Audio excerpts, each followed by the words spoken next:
Hello everyone, Just Podcast TV is here. Please don't forget to like and subscribe and hit the bell icon to get notified on new contents. Episode 186.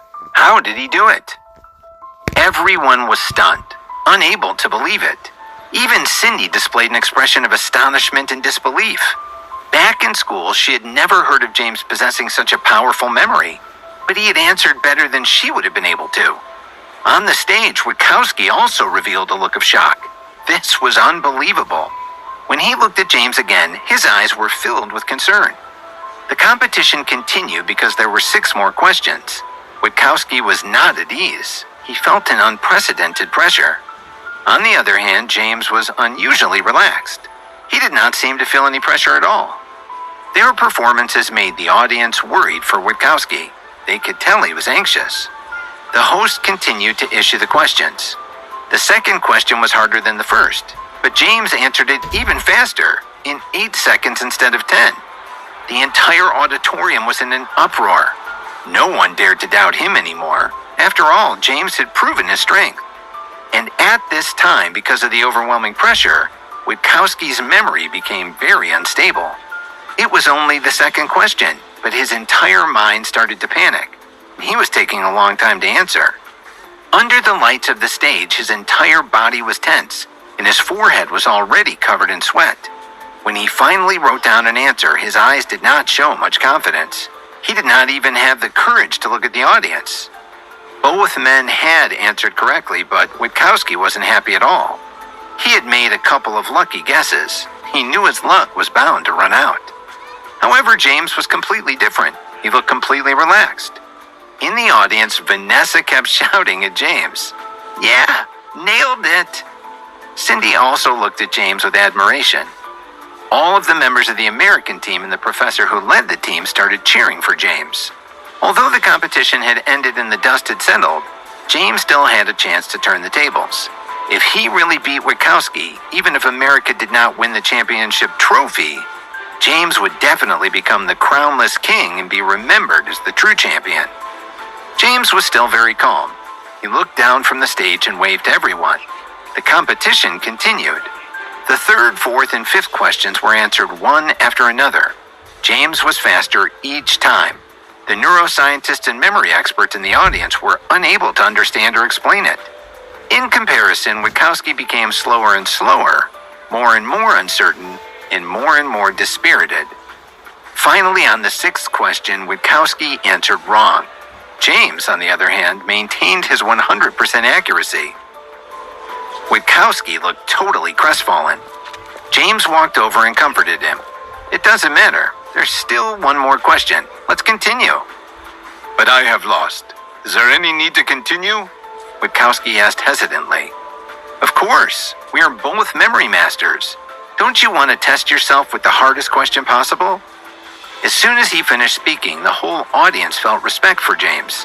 He had won against Witkowski, but he was behaving graciously. He had encouraged his opponent to face the last question with him.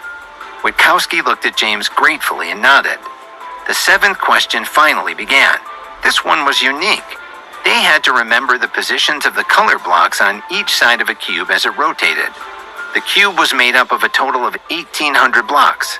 They had just 5 minutes to memorize their positions. The moment Witkowski saw the question, he immediately gave up. James was the only one left. James needed only 1 second to finish his observation. Then he started to answer slowly. A few minutes later, he finished his answer. When the host finished verifying James's answer and announced that he had answered correctly and succeeded in the challenge, the entire audience was petrified. At this moment, there was only one question in their minds. How had he done it? "I lost." Witkowski looked at James, his eyes filled with admiration. The host raised James's hand excitedly and said, "He is the absolute king tonight, the crownless king." The crowd cheered, and James enjoyed unprecedented praise. This was a shocking memory challenge. Initially, they'd all been skeptical, but James had won everyone's respect with his actions. The host handed the microphone to James and asked him what he wanted to say. James thought for a moment and grinned. "What I want to say the most is that I am an ordinary American. I am very happy that I could win this challenge." Everyone in the crowd stood up and gave a long round of applause to this crownless king. Tonight, although James did not have the championship trophy, it seemed that he did not need it. After he left the stage, several professors looked for James under the recommendation of Professor West, head of the American team. An old British professor with silver hair said, "Hello, Mr. Tucker. I am Professor Jones, a specialist in human memory." "Hello." James politely shook hands with him. Professor Jones said with a pleading look in his eyes, "I'd love to study your memory." No, James did not even consider it. He immediately refused. He didn't want anyone to learn his secrets. "We'd pay you handsomely." "No, thank you." "Oh, what a pity." Professor Jones looked regretful, but he had no choice but to leave. As for Cindy and everyone else on the American team, they were all preparing to return to London and then take a plane back home. James and his companions were also planning to return to London. Since James had succeeded in obtaining the check-in, it was time to return and receive the reward. Therefore, James simply invited everyone on Cindy's team to return to London with him. That night, at the London International Hotel, he held a grand banquet for all of them. Everyone was extremely happy, and they were also amazed by James's wealth. Could it be that he was not an ordinary person, but a godlike being? After the banquet ended, Cindy walked to James's side and spoke to him softly. "Can I talk to you alone?" James's heart skipped a beat when he heard this. He looked in the direction of the three beauties without saying anything. Cindy smiled and said quietly, "Don't worry, I cleared it with them first." James looked at Cindy's slightly embarrassed expression and finally sighed. He was a billionaire, but he still had to watch his step. On the London street, Cindy looked at James and asked seriously, "When did you leave the States?" "Oh, almost a year ago," James replied. "What are you doing overseas? Looks like you're doing pretty well for yourself." So-so. I don't have a fixed job, but we've been traveling around the world." "Around the world?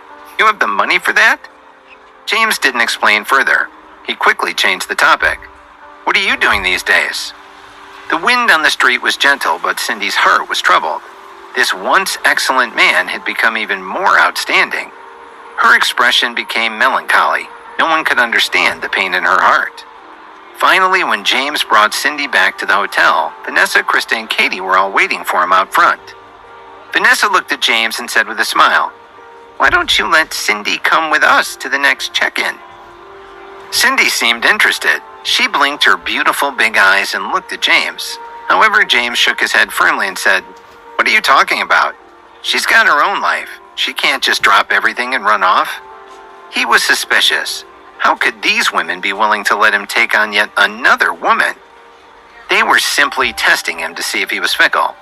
Cindy seemed very sad. She turned around and returned to her room. Vanessa chuckled and said to James, "Your heart is firm. You have passed the test. Tonight, Krista will be yours." After Vanessa said that, she pulled Katie back to their room, leaving Krista and James stunned on the spot. "What, you sleep with me tonight?" James looked at Krista in surprised happiness. He really could not figure out what these women were thinking. They had been keeping him at a distance for so long, so what were they up to? Krista's pretty face was completely red, as if she hadn't expected this either. It was just Vanessa taking matters into her own hands as usual, but Krista wasn't complaining.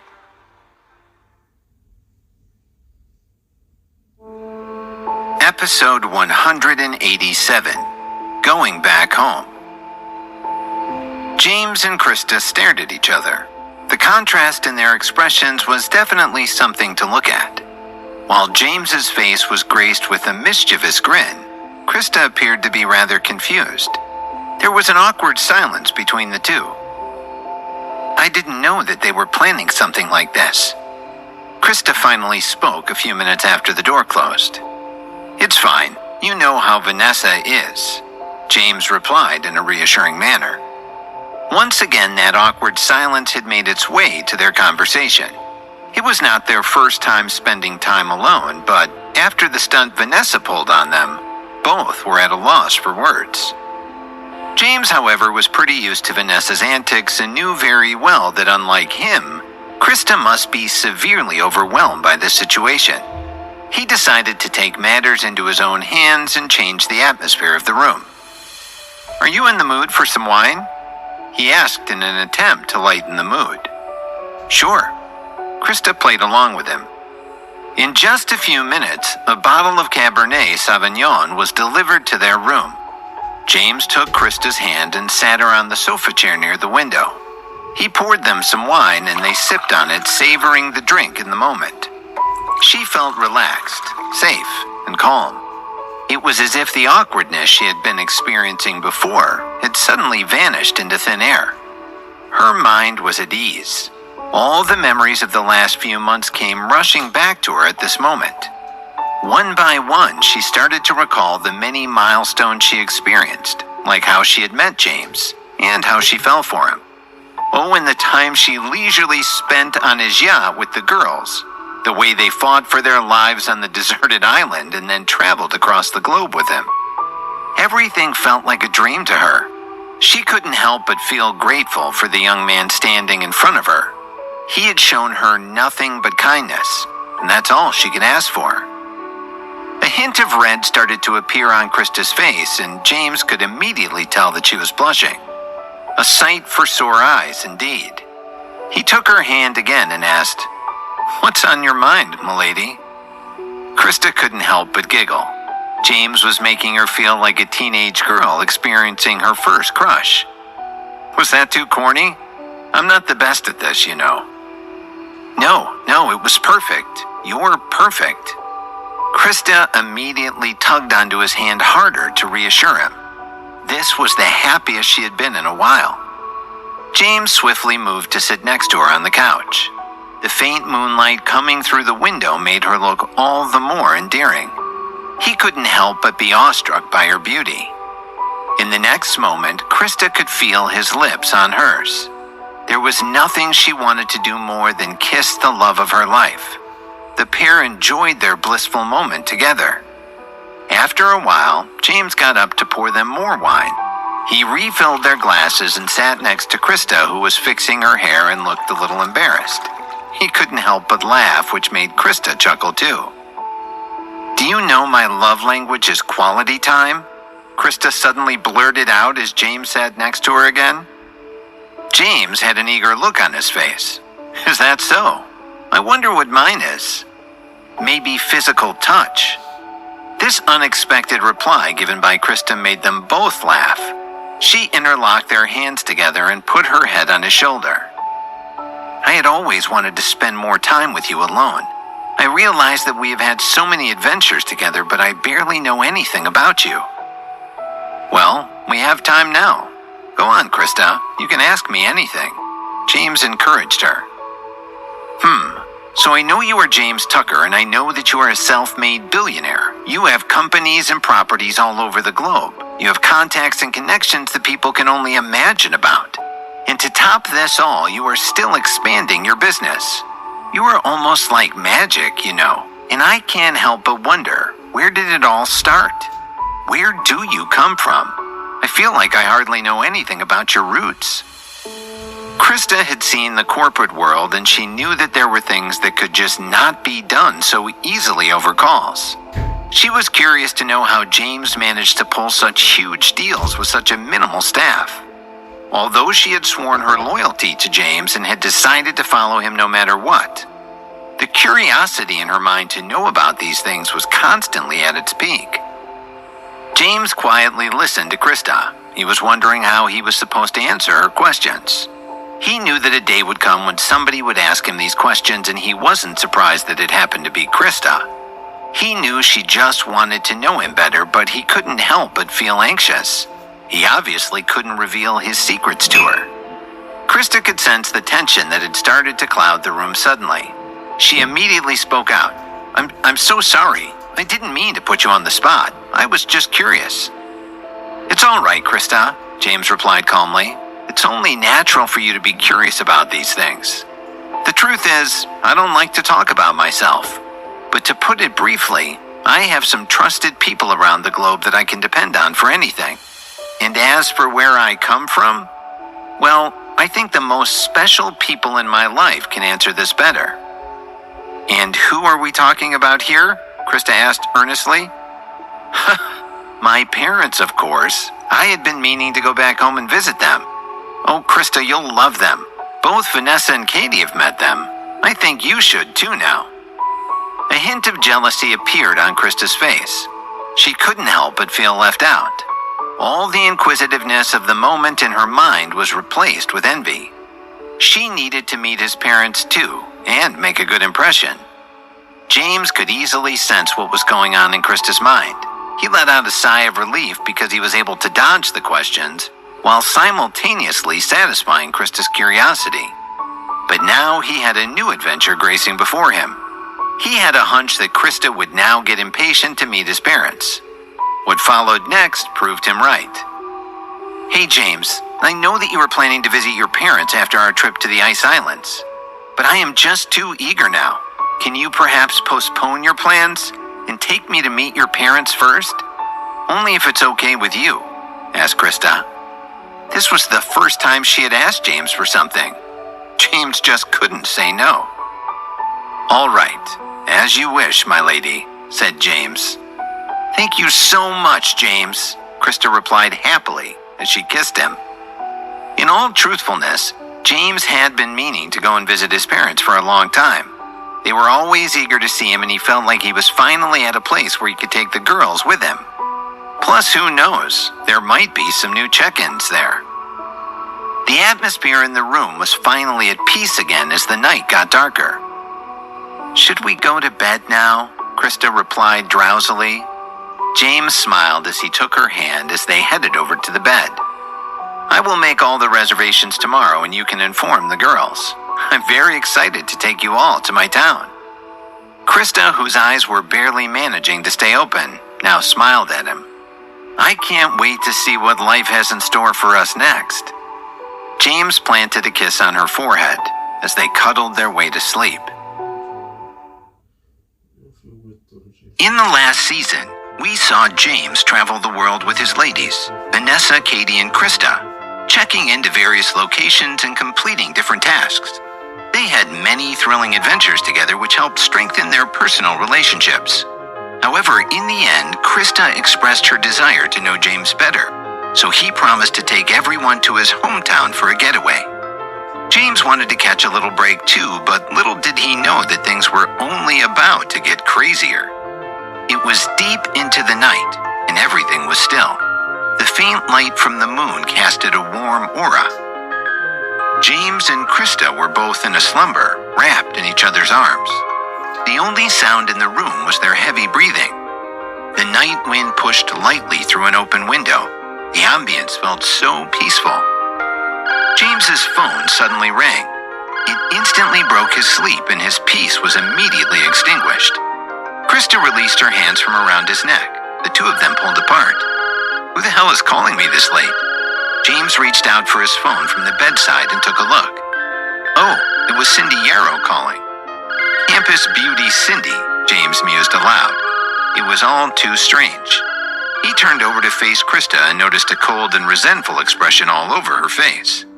Krista realized that whenever she was faced with the possibility of romance with a man like James, she lost her confidence. She didn't feel like she was good enough for him. For one thing, she didn't have the spiciness of hot pepper Vanessa, not even close. Plus, she was coming late to the game. So even though her dreamy night had been interrupted and James was still right in bed next to her, she didn't complain. Instead, she sat there with an expression that showed the resentment deep in her heart. That look in her eyes spoke volumes, and it seemed to say, "We were wrong. We should have never left James alone with beautiful Cindy."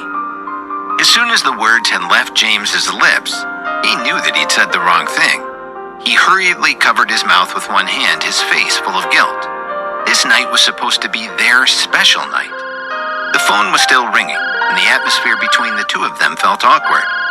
Krista was quickly able to tamp down her emotions and regain her composure. She smiled and stretched out her hand, saying, "Go ahead, answer it. She's calling so late, so it must be urgent." James cleared his throat and took a deep breath before answering the phone. He didn't want Cindy to detect anything strange in his voice. "Hey, Cindy, why are you calling so late?" Cindy's gentle voice didn't answer from the other end of the phone. Woo, woo, woo, was all James heard, along with the faintly discernible creaking noises. It sounded as if a woman's mouth was covered, and all that got through were muffled whimpers. James thought he heard a bang right before the line went dead. Since the start of his journey to Perkins Pier in New York, James had escaped from the sea, survived on a deserted island, tangled with pirates, and then fought off assassins. Due to these ordeals, he developed a keen sense of danger. So even though it was only over the phone, James could instantly tell that the person on the other end was caught up in something that could bring great danger to them. At that realization, his expression turned gloomy. Krista was always sensitive to changes in James's emotions and immediately sensed that something was wrong. She quickly asked, "What's going on?" For the moment, Krista completely put aside thoughts of herself, and her mature demeanor had returned. Although she did have regrets about what had happened with James earlier, she was a smart woman. She knew very well what to do and say, and when. James looked at Krista and gravely said, "This isn't good. Cindy's in danger." After saying that, a trace of guilt flashed in his eyes. He felt that he'd let Krista down tonight. Krista was a keen observer and clearly recognized his guilty expression. Knowing that he felt that way because of her, her heart was instantly warmed. Suddenly, nothing else seemed important. It was enough for her to receive this concern from James. For her, that made everything worth it, because it proved that Krista really did hold a place in his heart. Feeling content, Krista said, "Then why don't you go up and take a look? Cindy doesn't have any relatives nearby, which must be why she called you. That means she trusts you." They were all staying in the same hotel, but on different floors. They were on the 25th floor, while Cindy's team was staying on the 39th. Krista waved her hand as if encouraging James to go up and take a look. James couldn't believe how gracious and understanding Krista was being. "Okay," he said, not wanting to push his luck by saying anything further. He headed for the door, but then suddenly swung back around and returned to Krista. He took her in his arms and kissed her fiercely. "Krista, this is what I owe you. I will remember it in my heart." After saying that, James ran towards the door. Krista stood in a daze on the spot. The corners of her mouth gradually rose and revealed a brilliant smile. The elevator rang out as the door opened onto the 39th floor.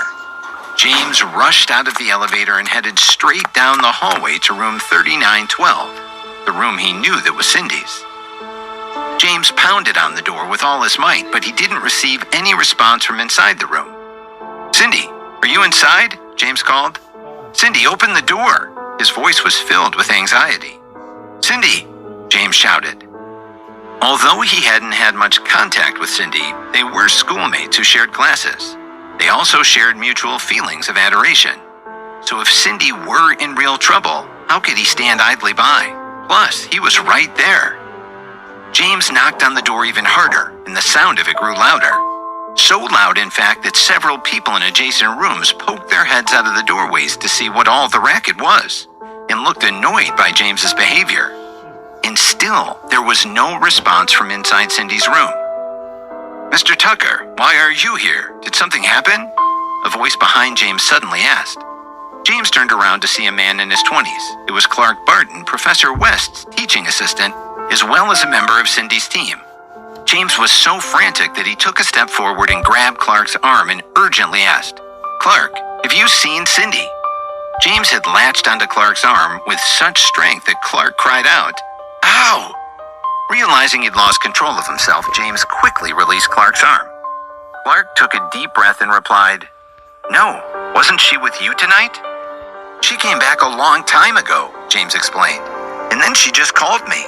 Something's definitely off." Clark also sensed that something wasn't right. He took out his phone and called Cindy, and heard the sound of the call being picked up and then immediately disconnected. Now both of them were certain that something was very wrong. "Clark, go and get everyone on your team over here." James tried to remain calm. If something had happened to Cindy, he mustn't lose himself to panic. He worried that they were in a race against time. Clark turned to run down the hallway just as James raised his leg and kicked the door to the room open with a bang. Clark watched James rush into the room and wanted to follow him in to see if Cindy was there, but he needed to find Professor West and the others as soon as possible, so he kept going down the hall. When James rushed into the room, Cindy wasn't there. In fact, there was no one inside. The room was perfectly clean. There were no signs of a struggle or anything else out of the ordinary. Even the bed was neatly made. Despite outward appearances, James felt even more certain that the situation wasn't good. His breathing became rapid, and he heard himself huffing and puffing. He took a few deep breaths to calm himself down. The deep breathing worked quickly, and he felt himself return to his senses. James flipped on all the lights and began to look meticulously around in the room. He quickly spotted a piece of paper on top of the bedside table. It looked out of place in the otherwise tidy hotel room. There is indeed a problem. James rushed forward and grabbed the piece of paper. It turned out not to be a piece of paper, but rather a card that looked quite delicate. James noticed the symbol of a bat on the card. The bat's eyes were scarlet and filled with a fierce, bloodthirsty light. Printed beneath the image of the bat were the words, "The game has begun." James stood for a moment, confused, until suddenly James felt certain Cindy had been kidnapped.